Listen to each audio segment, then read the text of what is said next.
দেওয়ালে অঙ্কিত। আসসালামু আলাইকুম। এটা হচ্ছে ব্রাহ্মণবাড়িয়া অবকাশ পার্কের মুক্তিযুদ্ধের চিত্র আপনাদেরকে দেখাই। অনেক সুন্দর।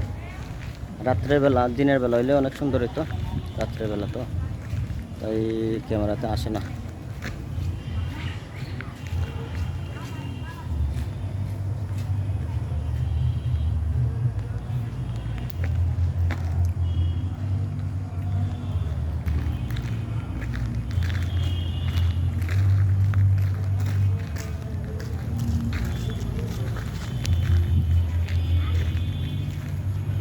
আর এটা হচ্ছে অবকাশ শরীর চর্চা কেন্দ্র। এখানে সবাই এক্সারসাইজ করতেছে, ব্যায়াম করতেছে, এই আর কি।